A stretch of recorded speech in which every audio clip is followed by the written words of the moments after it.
Hi there. Welcome to my YouTube channel. I'm your host, Praying Medic. Here's today's message.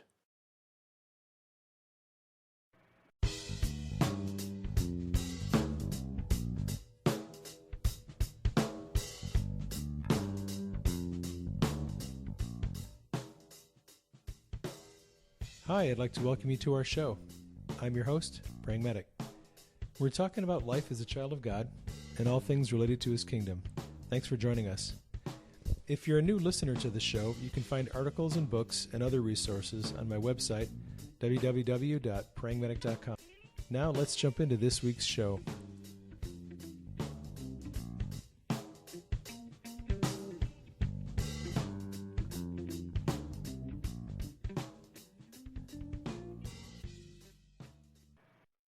Today's message is the audio portion of a live video that I did on Facebook where I discussed the controversy known as Pizzagate.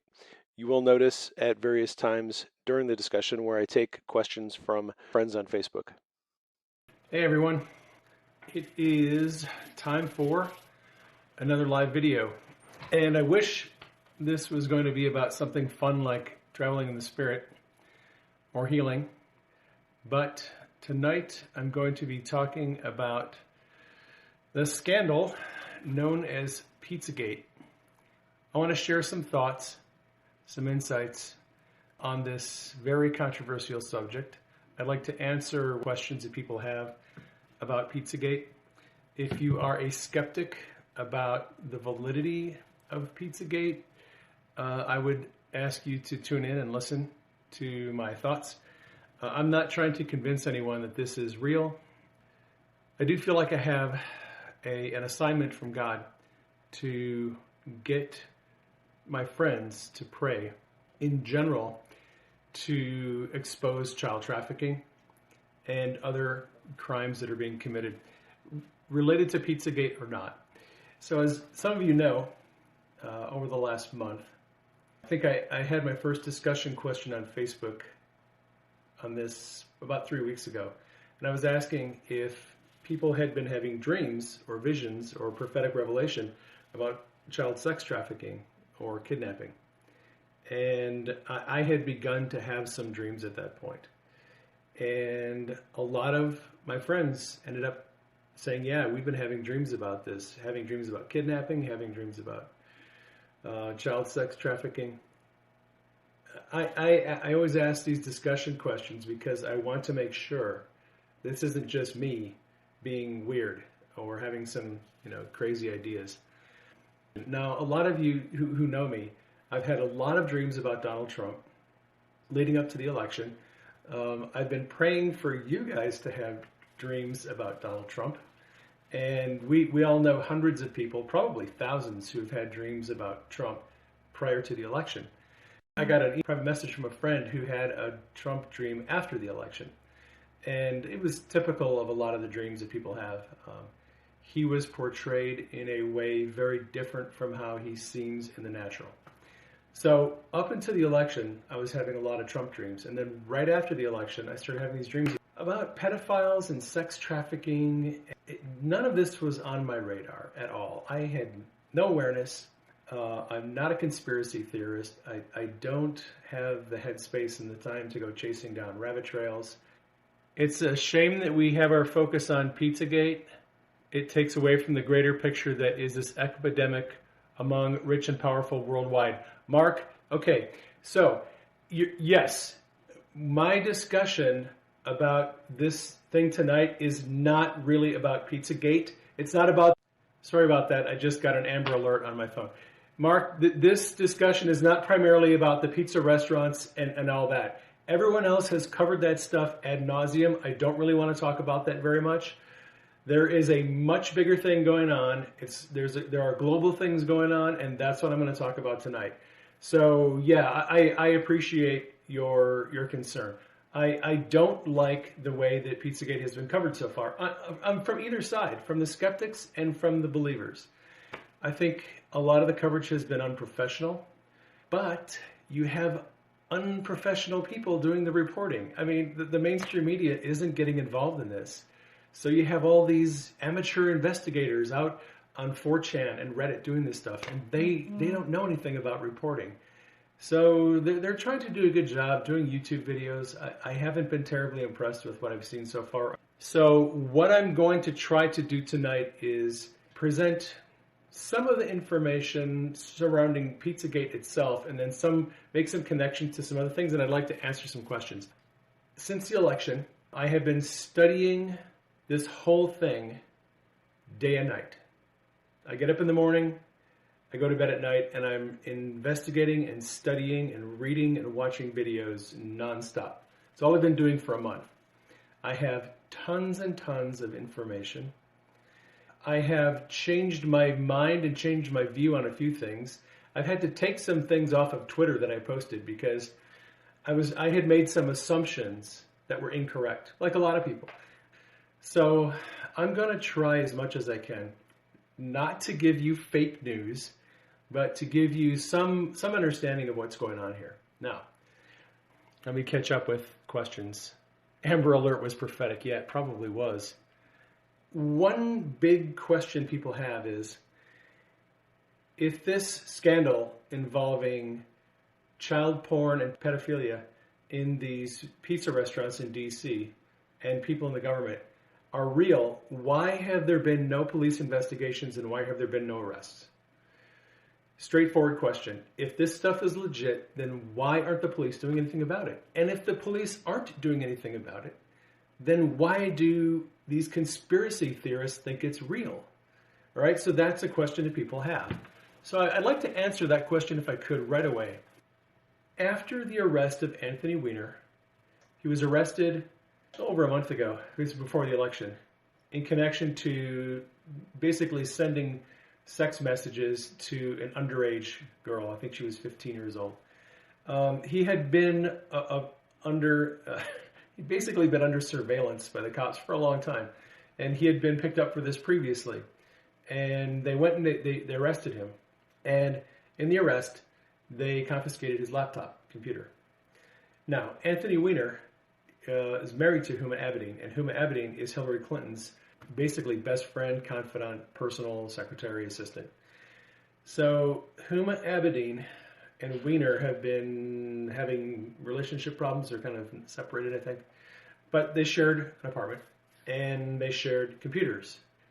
Everything that I'm telling you tonight, everything that I'm going to tell you, you can find yourself if you use whatever search engine you want, whether it's Bing or Google or whatever you use your search engines. You can find all of this information. I'm not making any of this up, and most of it has been reported on reputable websites. Okay, now what you consider reputable, that's up to you. So Anthony Weiner and Huma Abedin are married.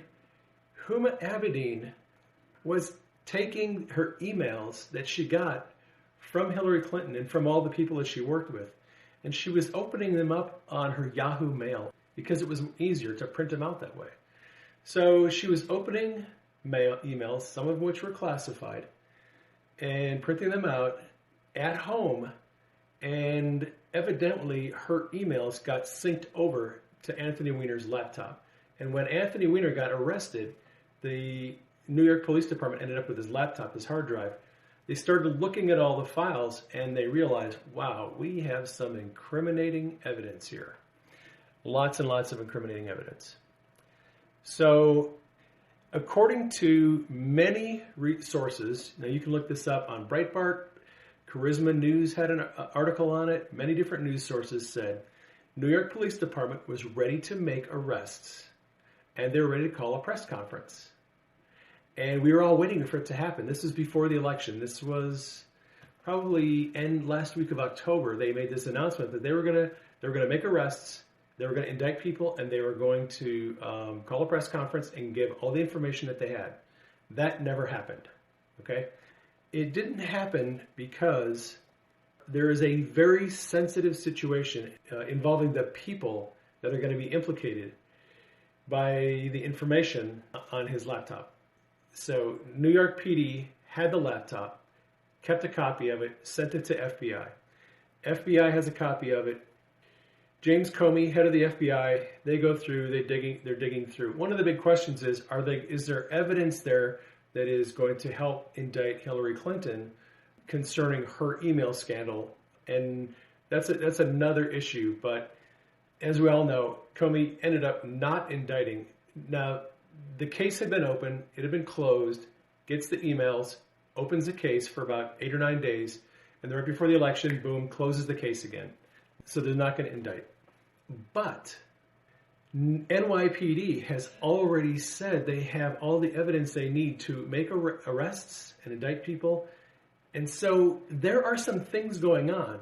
NYPD says, we are going to arrest people. Now that answers your first question. The question is, if this is real, then why aren't there any investigations and arrests? Well, NYPD has already said, we are ready to make arrests and we have all the investigations that we need. We're ready to go. But the Department of Justice put some pressure on NYPD to shut it down. Essentially what happened was there are a lot of people in the Department of Justice and in the FBI and in the State Department who are not going to be very happy when they see what's on this laptop. A lot of people are going to be implicated in all of these departments. The Department of Justice doesn't want it to come out right now, so they put pressure on NYPD to shut it down. So, as far as the Department of Justice, the FBI, and the New York Police Department is concerned, this thing is on hold right now. There are plans to prosecute and make arrests in the future, but right now it's on hold. If these charges are true, and there is child sex trafficking, and there is all this stuff going on, yes, people are being harmed. And it should be prosecuted, and people should be arrested, and they should go to court. Okay, I get that. But you have to understand there is a much bigger picture behind this that the Department of Justice and the FBI are worried about, and I'm going to explain that here in a minute. Around November 2nd and November 4th, General Flynn started tweeting out about WikiLeaks, about spirit cooking, about sex crimes, money laundering, and he said, and he was telling people, you need to investigate and look into this stuff and get educated about this. Now, General Flynn happens to be Donald Trump's pick for National Security Advisor. Flynn knows everything about this. If anybody knows what's going on, Flynn knows what's going on. Okay. And he is telling citizens to educate themselves. Now, you can go to his Twitter feed, November 2nd and November 4th. Look at his tweets. He's tweeting about this. He's telling people this stuff is real and you need to start investigating it. Now, people might say, okay, Flynn is allied with Trump and this is just politicking and he was trying to help Trump get elected and it's just a bunch of political nonsense. That's possible. It was 4 or 5 days before the election, and maybe Flynn was trying to steer some people toward voting for Trump. That's possible. The only problem is, the only people that are really listening to Flynn are people who have pretty much already made up their mind. I think by that time in the election, most people have made up their mind. So you have to ask yourself, why would a general and a guy who's going to be the National Security Advisor be advising people to look into and investigate these crimes? The weapons, the money laundering, the sex crimes. Why? Was he politicking or was it a cry for help? I think it was a cry for help, and I'm going to explain that in a minute. Another question. Since Pizzagate has become a big scandal, New York Times, Snopes, a lot of mainstream media have published articles debunking Pizzagate, and they said, look, this is urban legend. It's a bunch of alt-right conspiracy theorists who are just trying to go after Hillary. There's nothing to this. It's all a bunch of nonsense. And they've pretty much said, this is a non-issue. So stop talking about it and make it go away. Well, let me give you a couple of things to think about on that. After the election, President Obama, speaking to an audience in Germany with Angela Merkel, was talking about how the election was kind of ruined by fake news. And people believing fake news and what he calls fake news. All right. So Fake news is out there, and what any of us consider fake news is a subjective thing. It's up to the individual. And then fake news kind of became a thing. Google started talking about it. Facebook started talking about it. There's been a crackdown on fake news. All right. The very first story that got branded fake news after this whole thing started was Pizzagate. The very first one, which is interesting to me because this thing, if it's true, involves people in the highest levels of government. And they knew the investigation was going on. The investigation on 4chan and Reddit into the sex crimes and all that stuff has been going on since at least June, possibly earlier. When I go back to the threads or Reddit and 4chan, I see it's around June is when I see things picking up. So the people who are being accused knew this was coming. And you have to wonder, did this war on fake news come about because they need some protection? They need a way to deflect some of the criticism that's coming their way. I'm not going to speculate on that. I'm just going to say the timing of it is very interesting. Okay, so Snopes, New York Times have all said debunked. So why don't we believe them? Well, here's my problem. New York Times president and CEO right now is Mark Thompson. Mark Thompson was appointed to that position in 2012. Prior to that, he was at the BBC. When he was at the BBC, the scandal broke about Jimmy Savile, who was a very popular entertainer. He was knighted. He was a very popular person in British culture.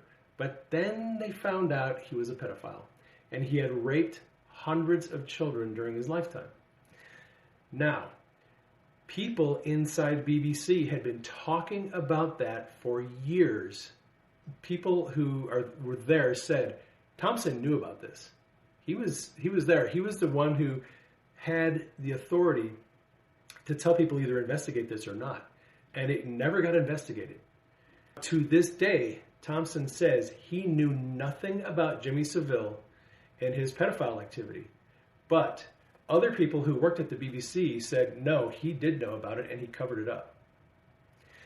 So the CEO and president of the New York Times is alleged to have a history of covering up pedophile crimes. Now, I'm not accusing him of being a pedophile. I am asking, why are there so many people at BBC saying this should have been investigated, it should have been uncovered long before it was, and nothing was done about it until it was too late? And now the same guy is at the New York Times, and it was the very first paper that came out and said, nothing to Pizzagate, nothing to see here, keep going, it's just urban legend, nothing going on. Without any investigation, that's my problem. If the New York Times sent down some investigative reporters, looked into the allegations, looked at the emails, investigated the people, talked to them, did some actual investigation, and then said, nothing to see here, it's just nonsense, then I would be okay with that. But they didn't do that. They didn't send any investigative reporters. They haven't looked through the emails. They haven't really looked at the evidence. They have just decided it doesn't exist. And that's their line, and they're not going to change their tune. A lot of the mainstream media have fallen in line with the New York Times. They have also come out and said, look, there's nothing to this. Now, you are welcome to believe that if you want to. And like I said, I'm not here to convince you otherwise. If you want to believe that there's nothing to it, that's fine. I don't have any problem with that. I have done my own investigating. And like I said, I'm not a conspiracy theorist. I never had any of this stuff on my radar. I don't watch Alex Jones, InfoWars. Like I said, I don't have headspace for all that stuff. Actually, I'll tell you this. I have some friends who are conspiracy theorists, and they have been telling me about this stuff for years, and I have blown them off. Whatever, you're just over paranoid people. You need to drink less coffee and, pray a little bit more and whatever. I have never had time for this, but recently I've had to change my thinking because I started looking at all this stuff. I started reading, looking what's going on, and I'm very concerned by what I've found. So I'm just going to keep going. The second issue that I have with the mainstream coverage of this story is WikiLeaks documents released this year have revealed a degree of collusion between Hillary and the Democratic Party and the mainstream media that is really uncomfortable. It's unprofessional. You look through the WikiLeaks emails, you can see the press, all the reporters and the heads of the networks are meeting with Hillary and her staff. They go to lunch together, they go out dinner together, they vacation together. When somebody wants to write a story, they send it over to Hillary's staff. They get editorial approval before it gets published. There's all this collusion between Hillary and the mainstream media. And for that reason, I think the media is tainted, and I don't think they can report on this objectively. I don't believe that the mainstream media can do fair treatment to any scandal that involves Hillary Clinton. I would love to be able to believe them. I used to. Back in the 70s when I was young, there was more believability in the mainstream media. Today, not so much. The mainstream media has corrupted themselves and tainted themselves. So I have a hard time buying what the mainstream media is saying about this. And here's my caveat. In my investigation of this stuff, I have found New York Times articles that have been very helpful to me for piecing together some of the things that are going on. And they're from 2 or 3 years ago. So I'm not going to totally dismiss the mainstream media. They do have some honest reporters. They do have some reporters with integrity. Some of the stories that they break are legitimate. They're well covered. They're factual. They do their homework. I'm not saying the mainstream media is completely useless, but on something this sensitive, knowing that it involves Hillary, it's going to be difficult for a lot of people to accept that because they've already proven that they've got kind of an agenda with the Democratic Party. So those are two big reasons why I'm having a difficult time buying the mainstream media narrative of this. Let me give you just a quick background about the things that, if you think this is absolute nonsense, I'm going to show you one thing that I think must be investigated without any question. It has to be investigated. So you may or may not be familiar with the case of Madeleine McCann, who was abducted in 2007. She was 4 years old. Her disappearance is one of the most highly investigated disappearances of the last 20 years. She disappeared May 3rd, 2007.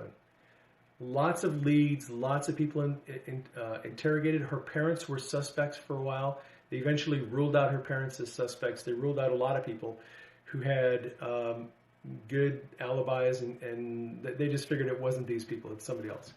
So as the investigation broadened, more witnesses were questioned, and several people gave testimonies that are interesting. Now, what I'm going to do, I'm going to take my phone down for a second. I'm going to show you the Wikipedia page of the investigation, and I'm going to show you the forensic drawing that came up of two people who are suspects. A couple from Ireland was there. They reported seeing a man carrying a young girl, about 3 or 4 years old, so the age of Madeleine, same color hair. The description that they gave of her as she was being carried by this man fit closely. They were 500 yards from her where she was seen. It was the right time of day. Everything kind of matched up, so it looks like it's a good lead that should be investigated. Now, I'm going to show you the forensic drawing of the people who were involved in this, if I can do this. These are the suspects right here. Okay? This is on the Wikipedia page. Now, these men here are John and Tony Podesta. If you look at the forensic drawing and you look at John and Tony Podesta, the similarity is a little bit too good to be coincidental. Now, here's another thing that is concerning. If you look through the WikiLeaks emails, from a WikiLeaks email in 2014, John Podesta has visited Portugal. He wrote an email saying he was visiting Portugal. Now, this was 7 years after the disappearance, but we know he's been there. The interesting thing about the WikiLeaks emails from Podesta, now, I have not looked at all the WikiLeaks emails, but they received thousands of emails that came to and from John Podesta. I'm not exactly sure how they got them, and no one will ever know, because WikiLeaks has a policy of never divulging the sources that they get their information from. So we don't know if WikiLeaks got their emails from the Russians, from the NSA, from the CIA, or from anybody else. You will never know where they came from. But no one involved in any of this has ever denied the legitimacy of the emails. Here is the interesting thing. Madeleine was taken on May 3rd, 2007. Take a wild guess when the first email from John Podesta showed up on WikiLeaks. May 4th, 2007 is the first day, the first email that WikiLeaks has on John Podesta, the day after Madeleine disappeared. Why May 4th? Why the day after Madeleine disappeared? Why not a week before? Why not a year before? Why not a year after? The day after Madeleine disappears, the first email available for John Podesta shows up. So people have been asking, what happened to the emails prior to that? Were they erased? Were they deleted? No one knows. Is this a conspiracy? Is it just a coincidence? These two guys look exactly like the people in the drawings, and the very first email we have from Podesta is the day after she disappears. If you ask me, that needs to be investigated. I'm not saying they're guilty. That needs to be investigated. That is a good match on a forensic drawing, and that is a timeline. Well, I mean, look, if they call him in and he has an alibi, and he can prove that he was in California on the day that she was taken, guess what? He's in the clear, and they have to keep looking for somebody else. But to me, it at least needs to be investigated. I don't think that sounds unreasonable. I don't think that sounds like a wish hunt, and I don't think that sounds like a conspiracy theory. Now, who is John Podesta? John Podesta has been Hillary Clinton's campaign manager this year. He served as Barack Obama's advisor, and he was chief of staff for Bill Clinton when he was president. Washington insider. He's been in the know in Washington for a long time. His brother Tony. I'm not even sure what Tony does. I haven't investigated Tony all that much. Like I said, my investigation started out around this circle of people, and then it very quickly went to other things.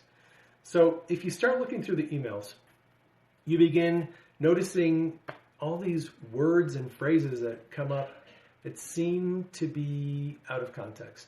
A lot of references to food, a lot of references to pizza, a lot of references to hot dogs, a lot of references to other types of food. And in the normal context of a conversation in an email, when these phrases come up, they don't make sense. And so you have to decide when you're reading these emails, are these just some eccentric people who have a super fascination with pizza? Or is there something going on? People who are familiar with this case have said, look, it's possible that there's a coded language going on in here. And that the words that are being used in all these conversations out of context are not actually referring to the actual cheese, the hot dogs, the pizza. They're referring to something else. So I'm not going to beat this thing to death, because if you're interested in this, there's a million YouTube videos out there now you can go watch that'll explain all the coded language and all that stuff. I'm not going to go into that tonight. That is part of the investigation. You can make of it what you want. To some people, it's just innocent conversation. To other people, these guys are up to something sketchy.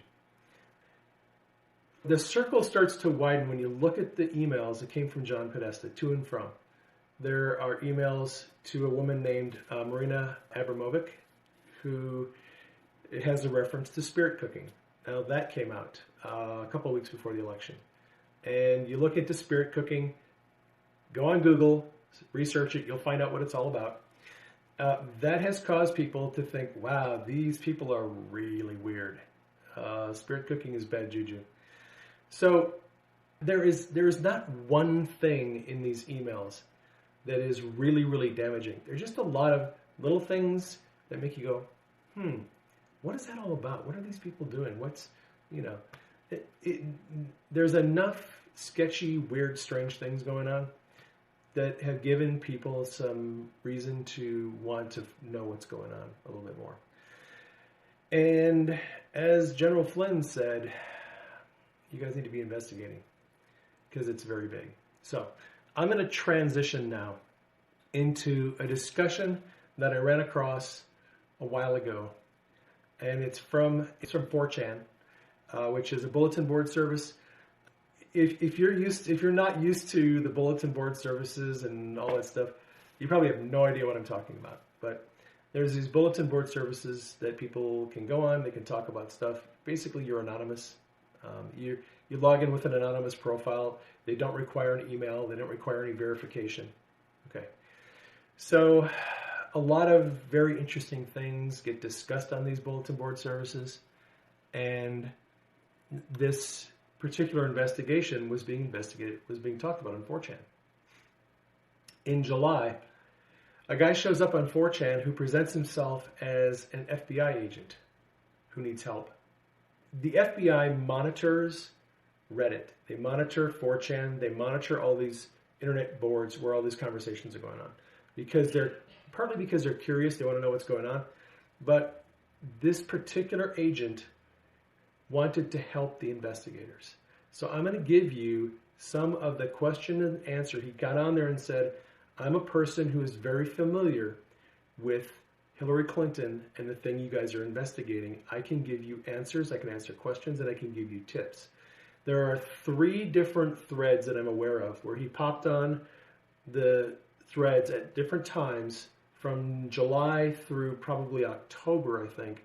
And he answered questions and gave people information about things to investigate. Now, when he first got on there, some of the people who were involved thought, he's a phony. He's not an FBI agent, he or she. We don't know if it's a female. But some people thought that he was legit. And I have looked at these conversations over and over and over again. And in my investigation, I started with Comet Ping Pong Pizza, and I started looking at Besta Pizza. Yeah, okay, I see the pedophile logos on the signage. You go to their social media profiles, you see these pictures of children with inappropriate comments. It's one of the things that has bugged a lot of people is, with James Alefantis, Jimmy Comet, on Instagram, you go to his Instagram account and all these people have these, pictures of kids, and there's all these really inappropriate comments. And now, again, you have to say, are these just, weird people who are just inappropriate, or are these comments actually getting at a lifestyle of pedophilia? You don't really know. You have to make a judgment call or not. Personally, me, I don't think it's a good thing to make the judgment. If there's something going on with these people, they need to be investigated. They need to be questioned. If the police find that there's adequate evidence, arrests, and then they go before a jury and a judge, and that's how this needs to be taken care of. You don't try these people in the social media. It's an emotional thing, and it's hard. I have had to back off and at times rein in my emotions because it's a very emotional thing for me. But as I've been going into this now for about a month, I'm much less emotionally involved in it, and my objectivity is finally taking over, and I think I'm able to look at things a lot more objectively and go, that's not a good association. That person may not be involved. You're really trying to make some connections here that probably can't be made. So anyway, I'm interested in this FBI agent because I would look and search and investigate, and I thought, this isn't going anywhere. This is a dead end. This is a dead end. And a lot of people came to the same conclusion. They're investigating and checking things, and they keep on coming up with dead ends.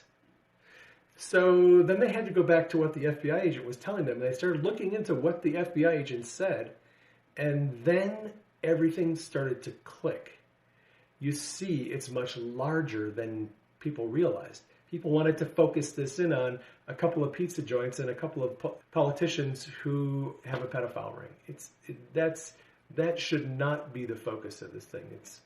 So I'm just going to read you some of the questions and answers that between the guys on 4chan and the FBI agent. All right, I'll give you an introduction. So the FBI agent comes on in July, and he says, look, I'm going to give you some answers. I may give you some BS. I have to have plausible deniability. So some stuff I'm going to tell you may not be true. You have to figure out what's true and what's not true. This is because if he was discovered as being on this board, he could get fired or killed. So he had to protect himself. So he said, I need plausible deniability to be here. So if one of my bosses asks me if I was on this board, I can say yes, and I was giving them disinformation. That gives him plausible deniability. In a previous thread, an agent had been telling them that he is in a very difficult situation. The FBI and the Department of Justice are in a very difficult situation. There are so many people that are implicated and involved in this corruption that involves child trafficking, money laundering, bribery, extortion, probably murder, illegal arms sales. It is rampant in government. And he says, in the last thread I said, if this all came out, it would be total chaos. The government would be exposed on every layer. Who pays who buys what, and no one has yet asked about human trafficking bits that I've already given you. So one guy says, okay, what about the human trafficking? I assume that those who can be indicted are involved. Answer, pedophiles and sex traffickers are everywhere. Many politicians trade girls like cattle. Okay. So the pedophilia and the sex trade thing is rampant in politics. How rampant? People do not realize how enormous this whole situation actually is. So someone says, can you elaborate on that? And he says the real point of interest is the Clinton Foundation. It's not the email server. We received the server from Benghazi. Then from the server, we found data on the Clinton Foundation. Then we realized the situation was a lot worse than we previously thought. So one guy says, the entire government brought down. I very much doubt that. Then the agent says, Hillary had SAP, special access level programs on her server, which if they were made public would literally cause an uprising and possibly foreign declaration of war. So the question is, do you think the Department of Justice will protect her? Answer, the DOJ is most likely looking to save itself. Find everyone involved. Now this is what he's giving an instruction. Find everyone involved in the Clinton Foundation, from its donors to its board of directors, and assume they're all implicated. So the question, now this is in July, this is before Comey had made a decision about whether he was going to recommend prosecution for Hillary. Will Comey resign if there's enough evidence to indict Hillary, but is forced not to indict her? Was Lynch saying that, Loretta Lynch, was she saying she'll accept any recommendation from the FBI, but really not knowing they're going to indict? Answer, there already is enough evidence to indict. Comey has been trying to stall. He doesn't want to face the Clinton machine, as well as the rest of Washington, D.C. But this case would explode into a million other cases if brought fully out into the light. And then we would be one small agency competing against the entire government and other hordes of interests. It's a very tense and uncomfortable position. Question, give us a specific example of large-scale corruption or collusion. Answer, Saudi Arabia visits and donations to the Clinton Foundation, Russian uranium fiasco, Hillary and the Israel lobby, the Council on Foreign Relations, AIPAC, the list is endless. I started investigating all these things, and there's another thread where he lists 33 different foundations, people. A lot of them are billionaires, a lot of them are nonprofit foundations, many companies that have offshore accounts that were exposed in the Panama Papers. Whole nother thing. I'm not even going to get into that. But I started to investigate the uranium things, the gold mining companies and people, and the weapons sales, and it goes everywhere. And it is all sketchy. Okay, so the agent says, I'll put it to you this way. We have three choices. We turn over all the information we have to the Department of Justice. We make a recommendation for everyone to be prosecuted. The whole truth comes out. The entire world realizes how much the U.S. is meddling in the foreign affairs, and we go to war, probably against several different countries. Once they realize how much we've been meddling in their affairs. The civilian population then realizes how much we've been meddling and how much foreign influence our government has, and a civil war breaks out. He goes, that's option A. They put everything out. They go to war against probably China and Russia. We get involved in wars. The people of our country are so incensed and enraged, they have a revolt, and we have a revolutionary war at the same time because people are so angry and they find out how corrupt the government is. Okay? This is what the Department of Justice and the FBI are sitting on. The reason they're not prosecuting is if they do, there are so many people implicated, the entire thing blows up. All right, that's option A. This is option B. You cherry pick the data to implicate the people who are already in the public eye. So the chips fall on their heads of a select few people and the whole system doesn't crash. Option C, you do nothing and you wait and watch the unstable political climate to gauge how you respond. Agent says we're working on option B. Okay, so what the agent is saying is that the FBI and the Department of Justice are right now trying to bring out the dirt on a few implicated people who will basically be sacrificed, who can be prosecuted and tried, and people will say, okay, some justice has been done, and the whole government doesn't collapse, but people don't know the whole truth, okay? Because the corruption is widespread. The FBI now is working on option B, which is limited exposure of the corruption. In regards to the Clinton Foundation, what would happen if all this information ended up being released to the general public? As in, what would happen if all of the Clinton Foundation's secret records were publicly released? Answer. I said in the last thread, total chaos. Government would be exposed at every layer. Who pays who buys what. No one has yet asked about the human trafficking. One of the guys says, what can I do? Agent says, post about Hillary everywhere you can. Focus on the Clinton Foundation. Do not let the email server be the sole focus of your attention. Follow the Clinton Foundation. Her emails are a small bite compared to what's going on at the foundation. Question. What if you personally leak out all the documents to the dark web or some other online outlet? What happens then? And the agent responds, I get silenced and or I get killed. Some places are trying to leak out the information, but the FBI is censoring it too quickly. So the FBI is trying to leak this information, and here is where you have to understand what's going on. This is a PSYOPs operation. Yes, the government is using psychological warfare, but they're not using it to our detriment. They have a problem. They need to have solved, and they need our help. The only way they're going to get our help is if we cooperate. So they are using psychological warfare to get us to cooperate with what they want to do. And I'm going to explain what that looks like. So the FBI, the CIA, or somebody has given the information to WikiLeaks.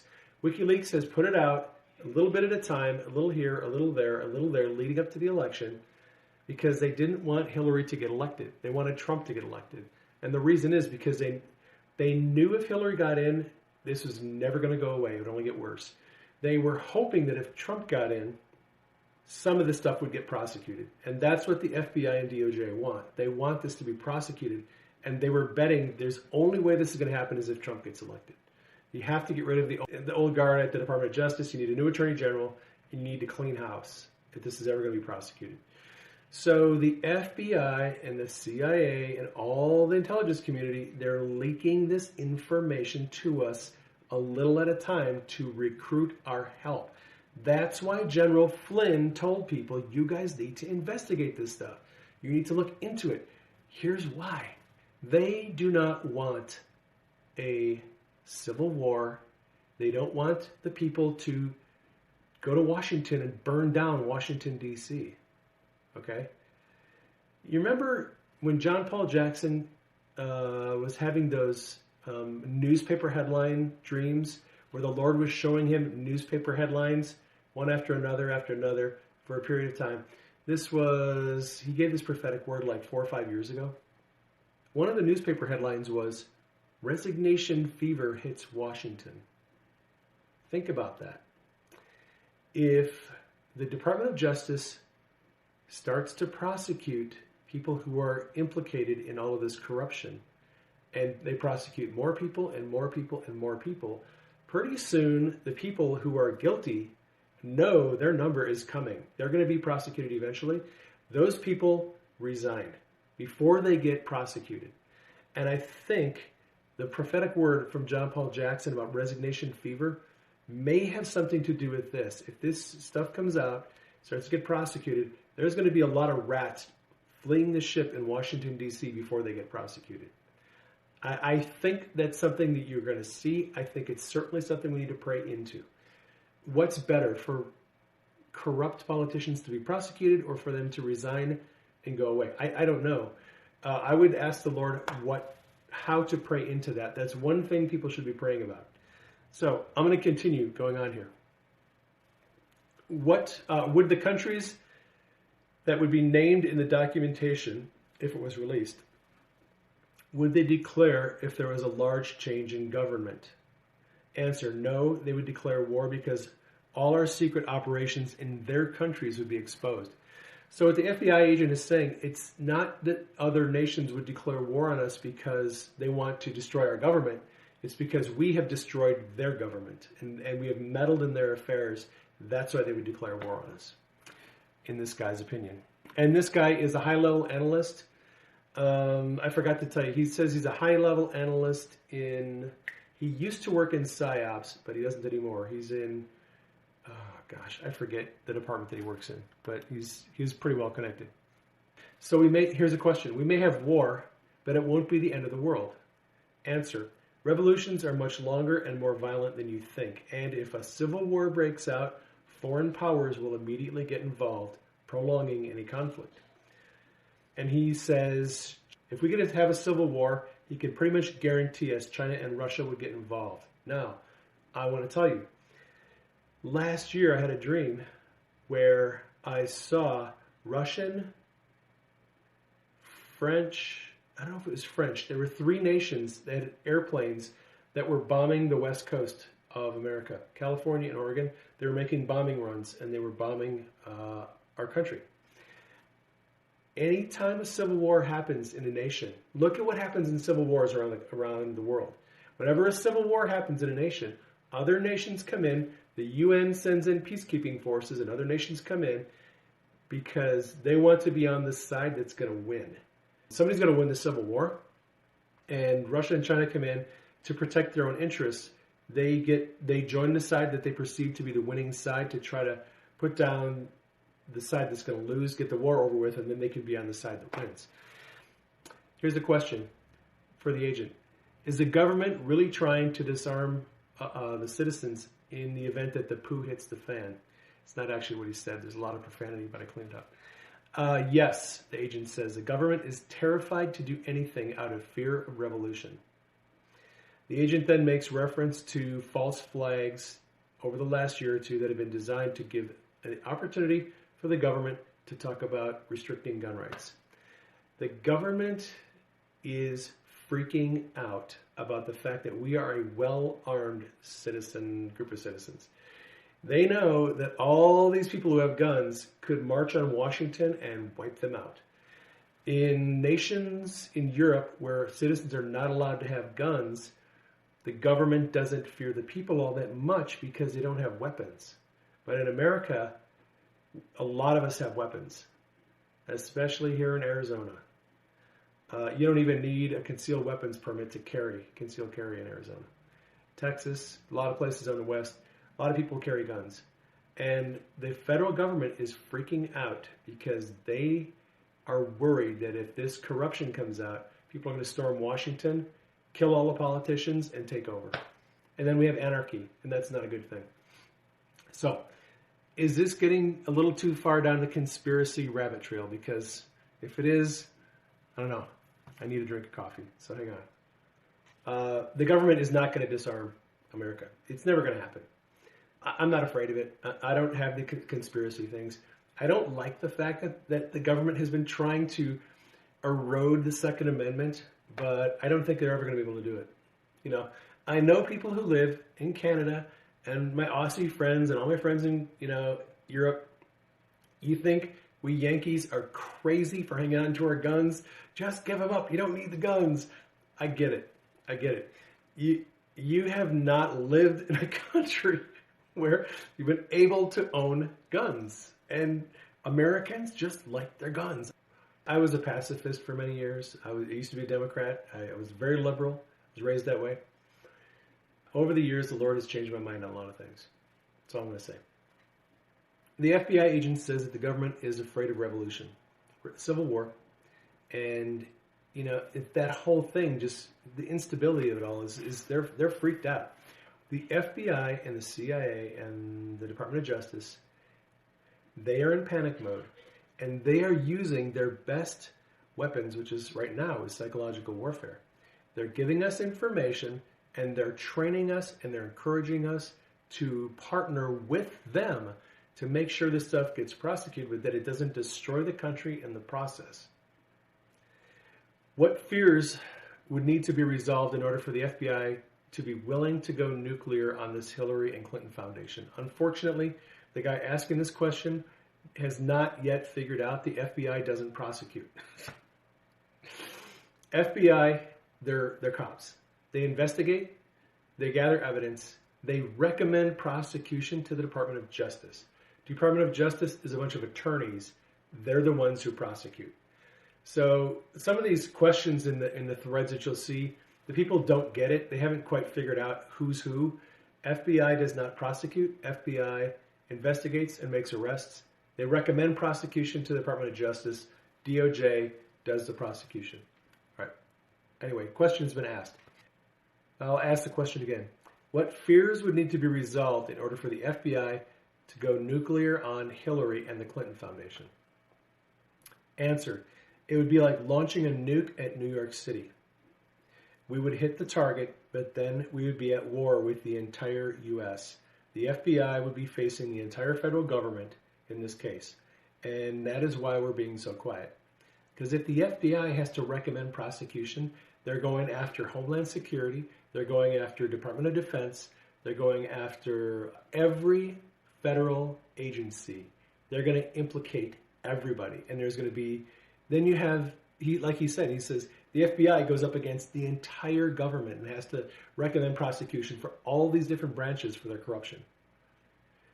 So, if you're sitting there and you're angry because the FBI hasn't done anything about this, this is why. Because the problem is much bigger than anyone suspected. Question. What did Ambassador Stevens know, or was he going to tell that got him killed? So for those of you who don't know, Chris Stevens was the ambassador. I would say the ambassador to Libya, but he wasn't the ambassador to Libya. He was the ambassador who was killed in Benghazi. Now, Benghazi is a town in Libya, and Libya was ruled by Muammar Gaddafi for many years. Our foreign policy in the Middle East has been terrible, and North Africa has been terrible. So Libya is on the northern coast of Africa. Libya is ruled by Muammar Gaddafi, not a very nice guy, but he was able to keep things under control. We decided to go in there. We wanted to get rid of Muammar Gaddafi and put somebody else in. So there's a civil war goes on in Libya, and we decide to arm the rebels who are going to take out Gaddafi. The arming of the rebels is the subject of one of the major pieces of this whole investigation. If you look through the newspaper articles and start to connect the dots, you're going to find out that we were selling arms and probably sarin gas to the rebels in Libya, knowing that some of them were Al-Qaeda. Subject of a lot of controversy. Timeline on all of this is very interesting. Essentially what happened in Libya, I'll try to give you the Reader's Digest condensed version of this. So we decide that we're going to back the freedom fighters, resistance fighters, the rebels, which is we always back. We've been doing this since the mid-1980s. We have our Middle East policy for 30 years has been, let's topple some dictator and set up a regime that is more friendly to what we want to do, so we can help push an oil pipeline through a country, or so we can do whatever, so we can get rid of it, get at the oil reserves, get at the gold, get at whatever. Our foreign policy has been pretty crooked for the last 20, 30 years. And it's not just Hillary and Barack. This is going on with the Bushes. It was going on with Reagan. It was going on through all of these presidencies. Our foreign policy has been to topple dictators, to try to set up another form of government that would be more willing to cooperate with our plan. And so we've gone around and just tried to kill all these dictators, with mostly the CIA doing it. So in this case in Libya, you got Muammar Gaddafi. CIA knows that some of the people who are resistance fighters are Al-Qaeda. At the time, he was a CIA director. He was on board with it, but he had some concerns. Hillary was State Department, Barack Obama's president. They decide that they're going to use the CIA to sell weapons to the Libyan rebels, but they can't do it to the Libyan rebels because they are on the terror watch list. And the UN says can't sell weapons to anyone who's known terrorists. So in order to get the weapons into the hands of the Libyan resistance fighters, they have to sell them through Qatar. So the sale goes through Qatar, and then the weapons move from Qatar to Libya. That way, and it's completely covert, it's under the radar, no one's supposed to know about it. But people find out about it.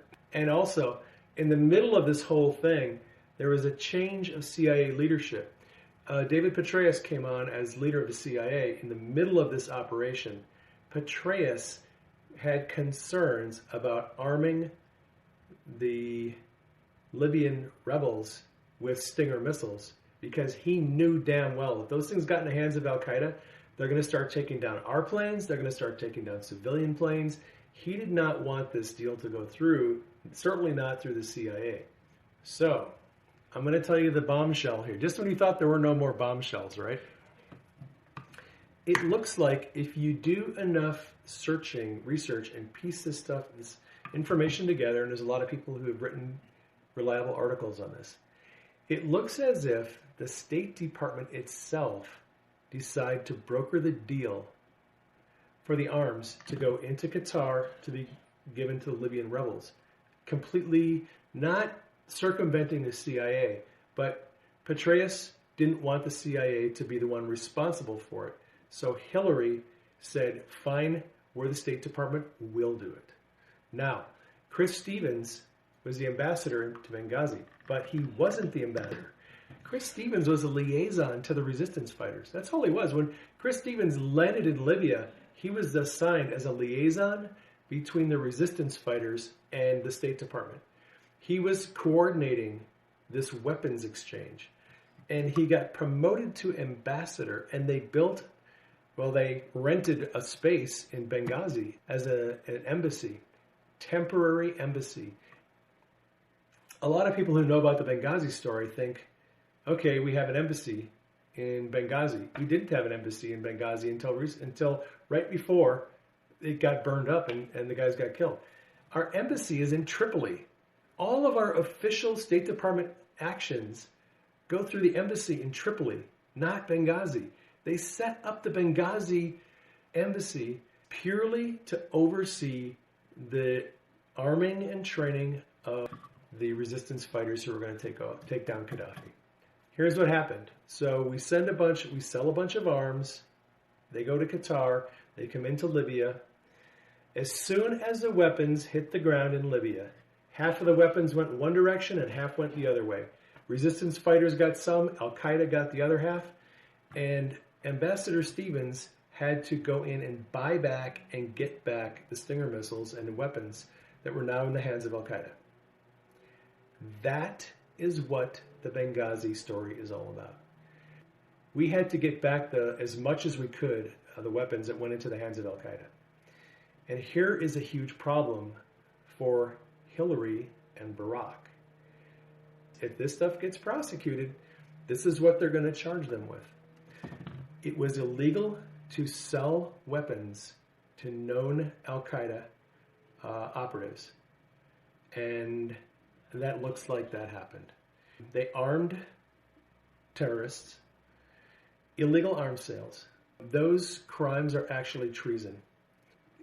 Any president or anyone could be impeached for that and sent to prison for a long time. The Stinger missiles didn't just stay in Libya.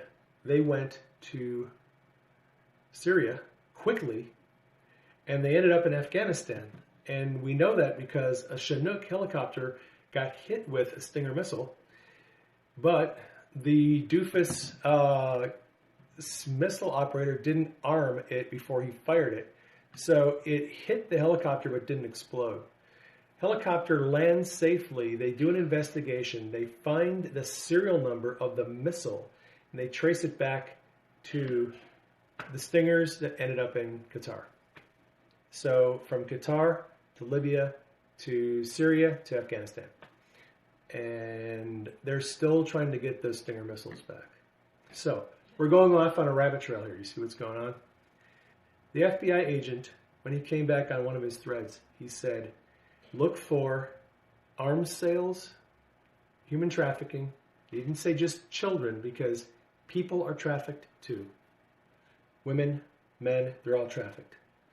In international trade, some nations will accept humans as a form of payment for oil or for weapons or whatever. You don't have to give them cash. You can give them 10,000 bodies, and they'll take it as payment. Our government is involved in trafficking humans, illegal arms sales, bribery, extortion. If you start to look at the gold mines and the uranium mine deals, all these people who made huge donations to the Clinton. Here's the Clinton Foundation connection. Clinton Foundation is a big nonprofit organization. You make a large donation to the Clinton Foundation and you become a very lucky person. What happens is you magically end up getting a deal where you can purchase a uranium mine in Kazakhstan, dirt cheap, and make billions of dollars off of it. Okay, that's the kind of thing we're talking about. You are an African leader. You pay the Clinton Foundation a couple of $1 million. Next thing you know, you are exploring massive oil reserves on the other side of the country, on the other side of the world. People who have donated to the Clinton Foundation, it's dangerous to accuse, but they are able to purchase political favors in countries around the world, in many different operations, mining, oil exploration, gas exploration, you name it.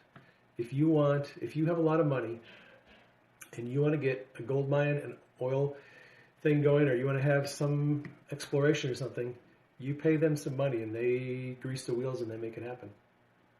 That is what has been going on. That is what is going to be investigated. And it's very dirty. It's very sickening. So I'm going to answer a question I know a lot of you are wondering is Donald Trump involved in any of this? So according to the FBI agent, I'm just going to read what he said when this question was asked. If you go through the anonymous threads, you'll see various references to Trump. The agent says Trump has donated to the Clinton Foundation in the past. Now, that's not a big secret, because when he started to run, he said, look, he goes, I know how the inside works. I know how Washington works. I've donated to the Clintons. You know, you need a building permit or something. You give them some money to their donation thing and your permit's approved. I mean, that's just how he's like, look, I know how Washington works. And he goes, because I know how Washington works, I can go in there and clean this crap up because I used to be involved in it. He says he's not involved in it anymore. I'm hoping and praying that Trump will go in and take care of the corruption. But the FBI agent said Trump has made donations to the Clinton Foundation in the past, although for fairly innocuous things like building permits and such. He's smart, so his tracks are covered well. But if a prosecutor wanted to go into depth and wanted to bring him up on, extortion or bribery charges. They could. He could easily get away from it, though. The other thing is about Trump and Lolita Island with Jeffrey Epstein. I know a lot of people, yes, Qatar gave Hillary a ton of money and Saudi Arabia too. Yes, Qatar and Saudis funded the weapons going to Libya. Saudi Arabia, Qatar, Turkey are all aligned together. They want Assad out of Syria. We are fighting this war in Syria on behalf of Qatar, Saudi Arabia, and Turkey. That's why we're there. Because they want Assad gone. Because they want to push a pipeline through Syria that will be able to flow oil and or natural gas or both. And there's a lot of money involved in this. And the reason why Russia is backing Assad is that Putin wants to put his own pipeline through Syria. And if he does not have Assad or a friendly dictator who likes him, he can't put his pipeline through. That's the whole thing about Syria right now. And this is disgusting. All of these homeless people, the millions of people that have been killed, it's all over a couple of pipelines. And millions, probably billions of dollars are being exchanged to try to get these pipelines through Syria. That's what it's all about. It disgusts me, but I'm going to keep going. So, Epstein Island. There have been some accusations that Trump has taken trips to Epstein Island. They're only accusations. There are many, many flight logs that have been produced that have Bill and Hillary Clinton on Jeffrey Epstein's plane going down to Epstein's Island. That they know. There has not yet been a single flight log that has shown up with Trump's name on it. So while there are allegations that Trump has gone down to Epstein Island, there isn't actually any evidence that I know of. Now, I'll say this. People have quoted some things that Trump has said about Jeffrey Epstein. Trump said, oh yeah, Epstein's a heck of a nice guy, like him, really cool guy. Well, that was said shortly after Trump and Epstein became friends. And I don't even know they would call them friends. They're probably more acquaintances. Trump has Mar-a-Lago, this massive resort down in Palm Beach. Epstein frequented Palm Beach. All the clubs in Palm Beach, that was his hangout. So Epstein used to go to Mar-a-Lago, and that he knew Trump, and they would have dinner once in a while. James Patterson, the famous novelist, also lives in Palm Beach. Patterson investigated Epstein, questioned a lot of people in the Palm Beach area who knew Epstein, who were familiar with him. He questioned people at Mar-a-Lago. Patterson did a fairly good investigation on Epstein. And what Patterson wrote in his book is that when Trump found out that Epstein was bringing these underage girls in to his hotel and having sex with them, he banned Epstein for life. I believe he confronted Epstein personally and said, I don't ever want you to come back here as long as you live. You're out of here. Bye. So if Patterson is correct, Trump is probably not implicated in the Lolita Island stuff and in the sex scandals. The FBI pretty much said Trump has played his cards really well and has avoided getting stuck in this bribery, blackmail, pedophilia stuff that a lot of these people are involved in. I hope it's true. Do we know that this FBI agent is legit? We don't know. You sign on these bulletin boards. You're anonymous. You have no evidence. You have no proof. But I will say this. The more I followed the leads that the FBI agent has given, the more I began to believe he is legit, because all of the leads that I've tracked down turned out to hit pay dirt. I've discovered stuff. I've learned some things, and my brain is exploding right now. I mean, I need a vacation. I've been studying this stuff way too long. But I do believe that the FBI agent is legit. I think the FBI is looking for help. I think... one more thing. There is some questions asked about the Department of Justice and Loretta Lynch. I have not been a big fan of Loretta Lynch, but the FBI guy says, look, Loretta Lynch is only covering her butt. He doesn't believe she's implicated in any of the criminal activity, but he's like, look, she has to cover herself. She is in the same position people are in the FBI. She, if she prosecutes, is going to be prosecuting thousands of people in many branches of government, and she's going to make a lot of enemies. So she's in a very difficult spot. I was going to say that. The FBI and the Department of Justice are in a very, very difficult spot, and it seems like they need our help. They need people to be aware of this. Now, throughout all the FBI threads and what I've heard from other intelligence people in the intelligence community, and I'm not going to say who they are, but if you do enough research, you'll find these people. They're out there. The intelligence community wants us to become aware of what's going on, because if we're aware, we won't freak out. What's coming down the road has a potential to freak out a lot of people who are in denial of what's going on. If you know about what's going on, you see it coming. When it comes, you can be a participant. If you're not aware of what's coming, you might have a tendency to freak out. Let me ask you this. Let's say you know nothing about these investigations, you know nothing about the government corruption, and all of a sudden one day you read in the paper that 7 senators and 8 congressmen that you really liked and trusted were being arrested and tried for money laundering, pedophilia, corruption. And then the week after that, 10 more are tried and arrested. And the week after that, 20 more are arrested. How would you react to this if you just started to see dozens and dozens and then hundreds of people being arrested for corruption and child trafficking and illegal weapon sales and treason and blackmail? Okay? It's in the Supreme Court. Just take my word for it. There are going to be Supreme Court justices stepping down. Listen to what's his name? The firefighter, prophet guy who had the prophecy about Trump, Mark Taylor. Listen to his updated prophetic word. It's very interesting. He said, I think, 5 Supreme Court justices are going to be leaving very soon. And I think it's all related to this stuff. The corruption is everywhere. I wish it wasn't. It's not just in government. It's in industry. It's in the church. It is in entertainment. It is not just United States. It is the royals, the royal families of Europe. Google it. You're going to be disgusted when you find out what they're being accused of. It's global. It's not just United States, but it's been dealt with and exposed to some degree in other countries. It hasn't been dealt with and exposed here yet. And it's coming. I believe it's coming. Prayer strategies.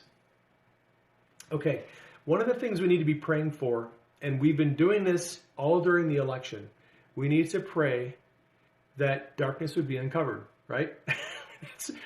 Isn't that what you've all been praying for the last, 6, 7, 8 months?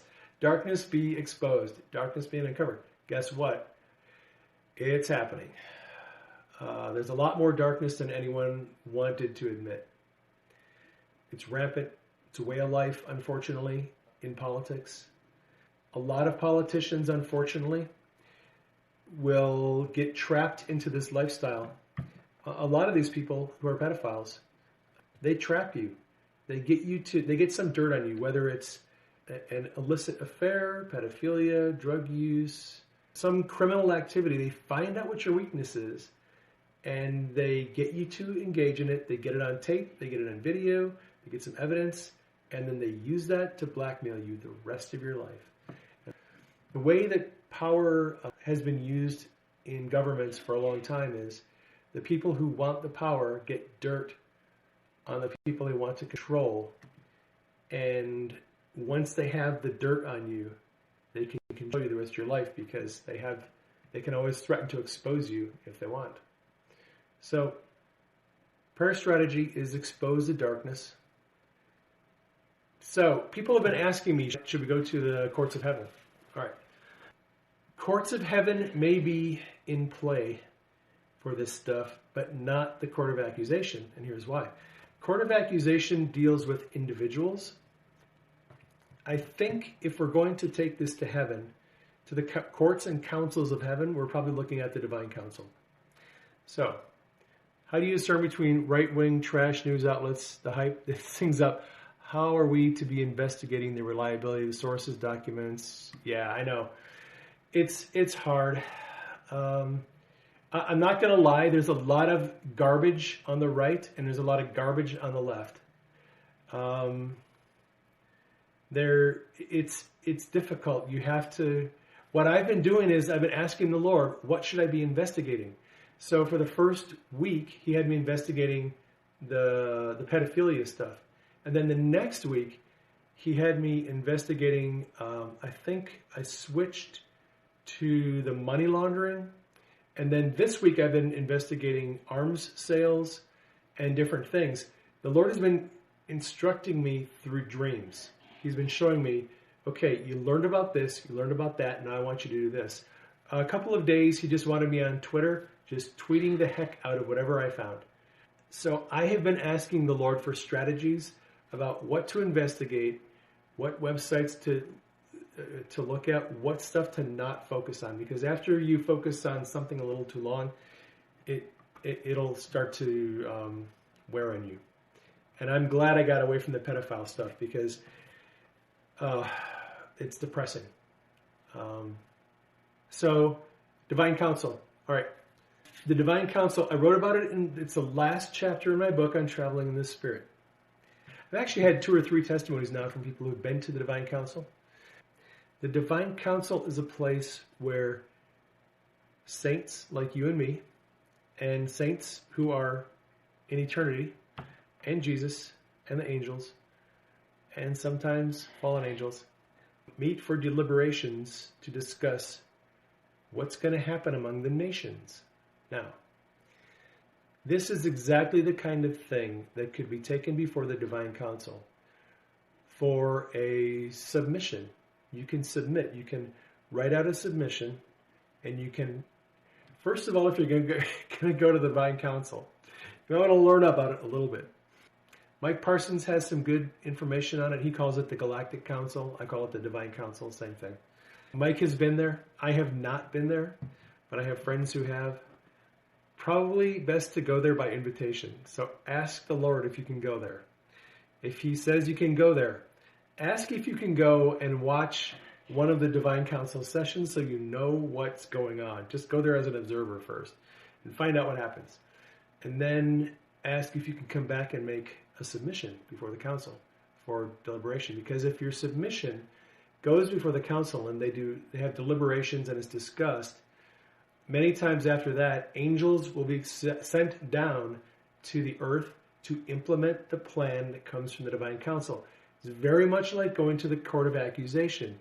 You go to the court of accusation and you get a verdict from the judge. You can go to the court of angels, get some angels to help you enforce the verdict, right? So if you go to the Divine Council, same deal, except that there's a deliberation among the ones who are there. There's debate, discussion. The Lord usually makes a decision, and then angels can be sent again into the earth to enforce the ruling of heaven. So I have never done this. I'm just thinking that if you want to have an impact, if you're one of those people who goes before the Lord in prayer and intercession, consider going to the Divine Council. At least ask if you can go there. And then let me know what happens. Your words have enormous power. Yeah, that's true. Scrolling through to see if there's any questions I can answer.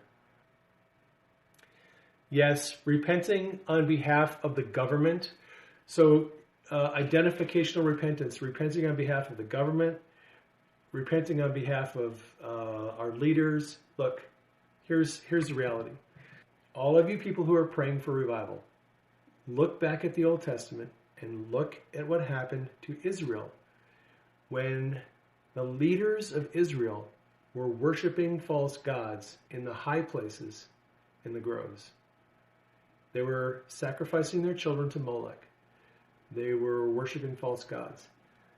Righteousness exalts a nation. Sin is a reproach to any people, right? So it's talking about how sin affects a nation. Righteousness exalts a nation. Sin is a reproach to any people. Even though we as the church may or may not be involved in a lot of personal sin, our leaders are. Sin is rampant in the highest places of government, entertainment. I'm imagining that there's a lot of it in the church. I know people who have been abused by church leaders. There are some churches that are masquerading. They're actually satanic cults. If the leaders in entertainment, in business, in education, pedophilia is rampant in education too. A lot of the pedophile rings that are being busted nowadays, people that are being busted are nurses, doctors, police officers, judges, teachers, people who are supposed to be in places where children can trust them. They're actually the predators. If we are allowing, or if we have that kind of sin in the highest places of our country, we are exalting the kingdom of darkness, and we are enthroning principalities and powers of darkness above our nation. And revival in the Spirit of God cannot come down and bless our nation as long as our leaders are worshiping darkness. It can't happen. We are never going to see revival in this country until this crap is dealt with. So, keep praying for revival if you're a revivalist. But what you need to do is pray that this stuff is exposed, these people are prosecuted, removed, we need to repent of the sins, and we need to really seek a serious change in a culture of our country. And it's global. I mean, it's in Canada, it's in the UK, it's in all over Europe, it's in Australia. Lori Handrahan, if you're not following her on Twitter, you should follow her. She's got a lot of information. She's been writing about sex trafficking for years. Her own 2-year-old child was sex trafficked. She has done a lot of investigation. There are some states where the courts are so corrupt.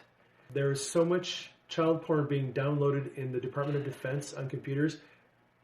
Department heads are continually sending out warnings and reminders for their employees not to be downloading child porn on the computers. It's something like, I think I read a statistic where 1 out of 4 people who works in the Defense Department has been found guilty of downloading child porn on government computers. It's a huge problem. It's a huge problem. And making laws isn't going to change it. You have to change people's hearts. And I mean, we know that. You can make all the laws and rules that you want. It's not going to change anything. We need to pray that people's hearts would be changed. Do you think there is credible evidence for Comet Ping Pong as a front for satanic pedo practices? Credible evidence. I think there's a lot of circumstantial evidence. I think they need to be investigated. I'm not a cop. I'm not a judge. There's some stuff going on when you look at the social media and you look at their posters and you look at their past practices.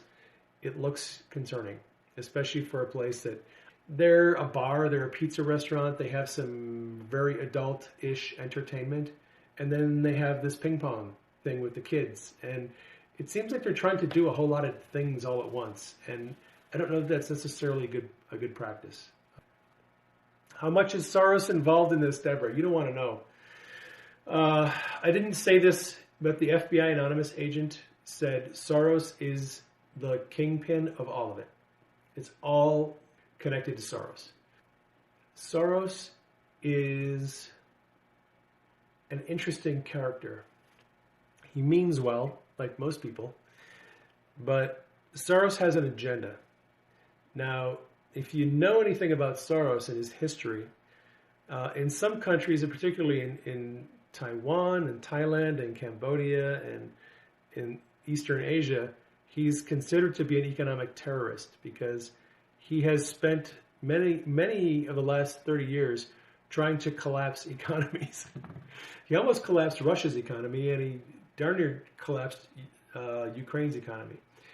Actually, a lot of people don't know this, but Soros was booted out of Russia by Vladimir Putin a couple of years ago because when a guy has a couple of $1 billion that he can wager, that he can put in the stock market against your currency, he can crash your currency like that. And that's what he's done in the past.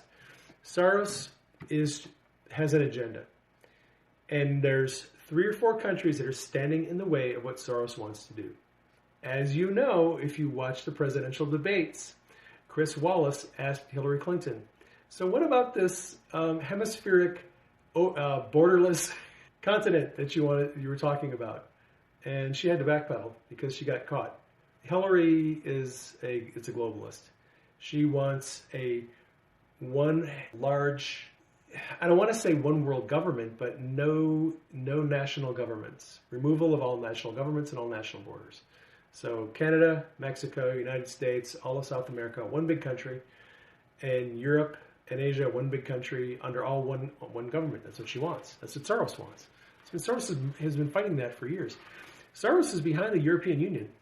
He's been trying to convince the world that we can get rid of all world wars if we get rid of borders. Soros thinks, international borders are the reason why we have wars. So he thinks if we get rid of the borders, we get rid of the wars. That's literally what he's trying to do. Soros's plan is to get rid of all borders, international borders, and have one big country, the whole globe, under one government. Of course, who's at the top? Well, yeah, Soros's goal is globalism. And Hillary has been working for Soros for a long time. Soros is a major donor to all of her foundations. He financed her campaigns. There's even allegations that the mainstream media has been financed by Soros. Soros is behind most of this. Soros is the Wizard of Oz behind the current U.S. government. If the government is being controlled by one person more than anyone else, it's George Soros. He has incredible power, incredible influence, but he is running into some obstacles.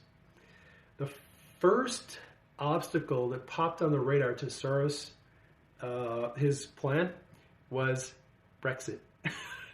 I know if you, my friends in the UK, are listening to this, you're going to lose it, but Brexit was the first sign that Soros's plan for globalism was in trouble. So the Brits decide we've had enough of this crap. They were smart not to go in with the euro because the euro is crashing, and it's not going to be long before the euro is toast. But at least they still have the British pound. They did the Brexit. They went out of the European Union. Smart move.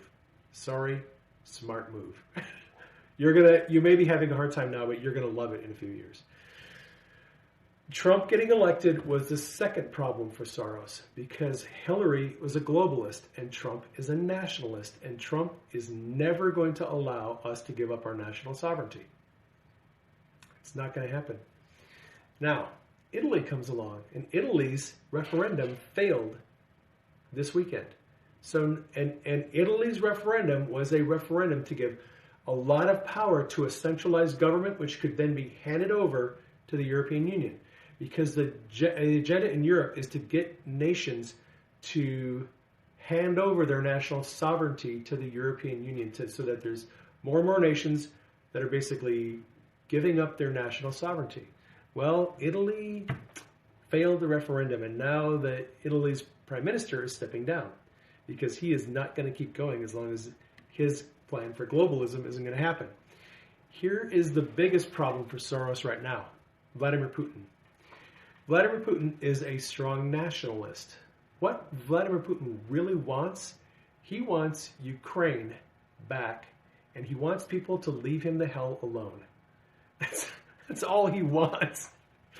He wants Ukraine and Russia together, and he'll be happy. If he just gets Ukraine, that'll be it. Putin is not. People say that Putin wants to put back together the USSR. I don't think that's true. I don't think he could. I think he would like to get Ukraine back under his control, and he could get what he wants. And he's got some interest in Syria because that'll help push the pipeline into the Mediterranean, and then they can open the oil and they can make billions of dollars a day in taxes and stuff.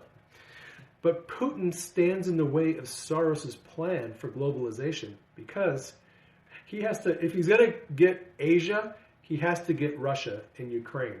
And Putin is not going to let that happen. And the reason why George Soros wants us to go to war against Russia is to get rid of Putin. People have not yet figured this out. During the presidential debates, Hillary was talking about a no-fly zone in Syria, and Trump was like, "Are you kidding me? Like, if we declare a no-fly zone over Syria, that means any Russian planes that enter that airspace, they get shot down. And if we start shooting down Russian airplanes, we are then going to war with Russia." Obama was rattling sabers about a cyber war with Russia. Hillary's been talking about going to war with Russia. And I've been sitting here wondering what happened to the conservatives and the liberals. They seem to have changed places, because back in the 80s and the 90s, the conservatives were the ones who wanted to go to war with Russia, and the Democrats, the liberals, were the ones who were like always wanted peace. And it seems like in the last 10 years, things have just changed. It's like now the Democrats want to go to war, and the Republicans are like, hey, relax, chill, we don't need to go to war. It's weird. I don't even understand how that happened. But here's the thing. Hillary and Barack have been threatening war against Russia, and here's why. Soros wants Putin gone. And Hillary wants Putin gone because as long as Putin, the strong nationalist, is standing in the way, the European Union can't spread all the way through Asia. Putin has to leave. He has to be gone in order for them to get their global agenda. And as long as Putin is there, they're not going to get it. And I think it's amazing that Trump has embraced Putin and has said, don't want war with you. Let's team together. Let's get rid of ISIS, wipe them out. Assad can stay in Syria. You can have Syria. Put your damn pipeline through. We don't care. There's no reason for us to go to war with Russia. There is no reason. The only reason anyone really wants to go to war with Russia is to get rid of Putin so that they can expand their plan of globalization. And I just think it's funny that Putin is not going away. And he's another stumbling block to the plan of globalization. So, to answer your question, a lot of this is being funded by George Soros. He's got a plan, but Soros is running out of friends, and his plan is now, it's running into problems. And hopefully more and more nations, as they look at what's happening in Europe, will realize this was a bad idea. We need to reverse engines and rethink what we're doing because it's not working. Look at the rioting that's been going on in Paris now for months. Look at the economy. Look at what's happening in Germany. The rioting and the raping and the pillaging and the economy is, and that, I'm sorry, but that's exactly what Soros wants. Soros is trying to crash the economies of Europe so that he can get rid of their currency. If you get rid of somebody's currency and you crash their economy, you can then set up your own plan, and that's what Soros wants. He wants no borders, and he wants to crash all the economies so that he can set up his plan. And hopefully Europe is going to get their act together and figure out what's going on. I'm sorry, but it's not working. My battery is low. I'm going to be having to end here pretty soon. Pieces of the puzzle coming together. Good. Do I think Comet Ping Pong was a setup from the government? No. My battery is about toast. I love you guys. Thank you so much for tuning in. You're amazing. Take care. Well, folks, that is our show for today. I hope you enjoyed it. Thanks for dropping by. If you're new to the podcast and you haven't been to my website, you might drop by and check out the articles I have there. If you have any questions or comments about this show, you can contact me at admin@prayingmedic.com. That's ADMIN @prayingmedic.com. You can also contact me on Facebook and Twitter. I'd like to thank you again for dropping by. I hope you enjoyed the show.